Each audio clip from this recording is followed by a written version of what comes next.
Good morning students, my self Nagendra Maurya. आज हम लोग जो है क्लास 9th की बायोलॉजी के बारे में पढ़ेंगे।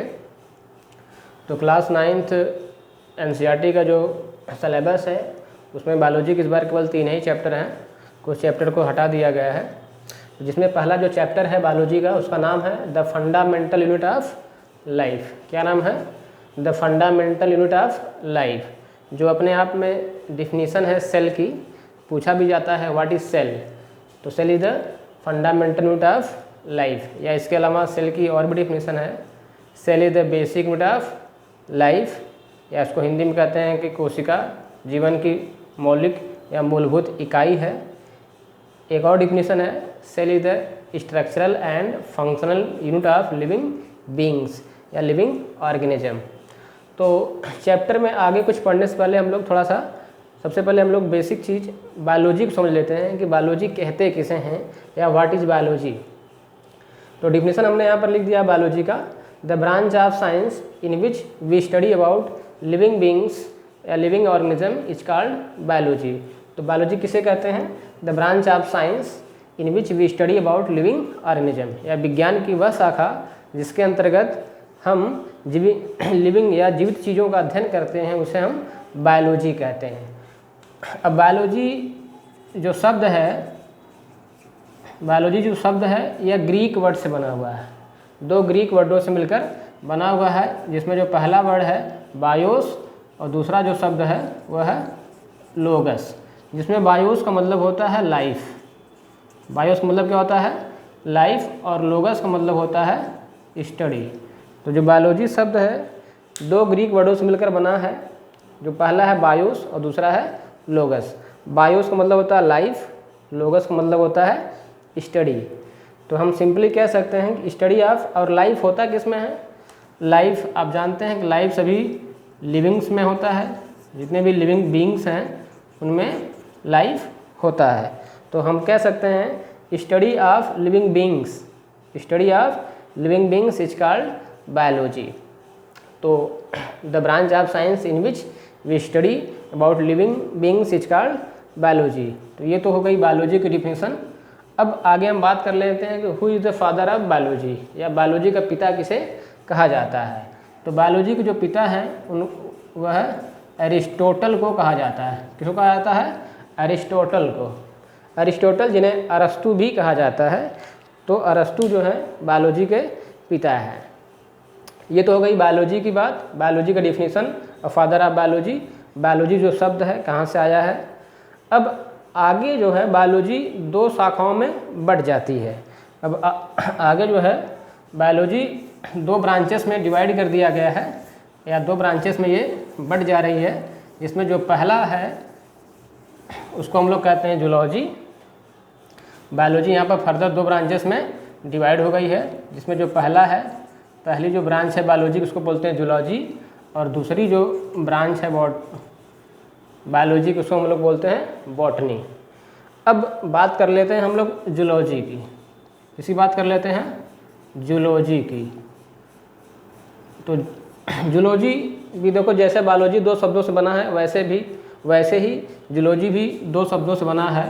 पहला है जूस और दूसरा है वही फिर से लोगस।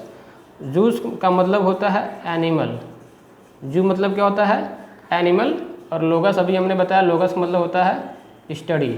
तो ये 2 ग्रीक वर्ड है, जू प्लस लोगस। जू का मतलब एनिमल होता है और लोगस का मतलब होता है स्टडी। तो हम कह सकते हैं कि जूलॉजी के अंतर्गत हम लोग किसका स्टडी करते हैं? एनिमल्स का। किसका अध्ययन करते हैं? एनिमल्स का। तो डिफिनीसन इसकी हो जाएगी द ब्रांच ऑफ बायोलॉजी। अब साइंस की जगह क्या यूज करते हैं हम लोग?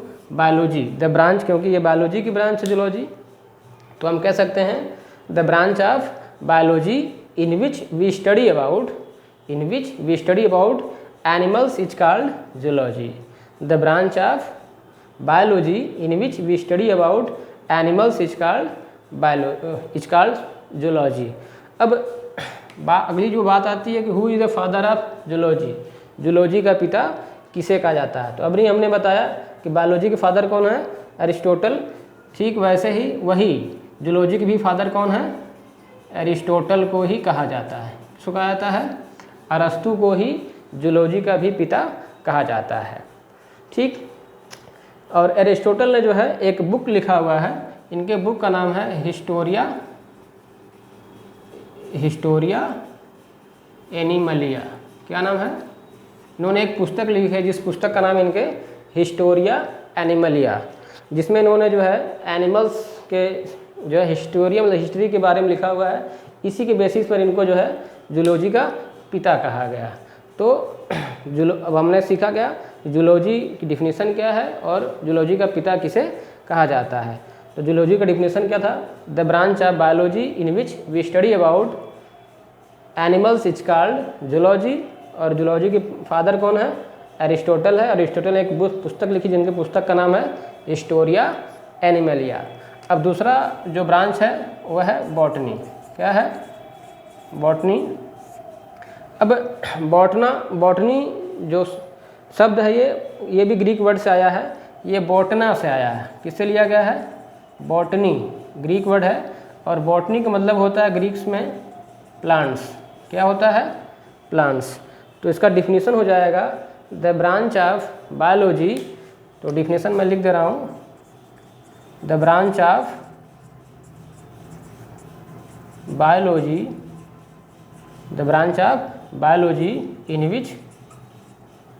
in which we study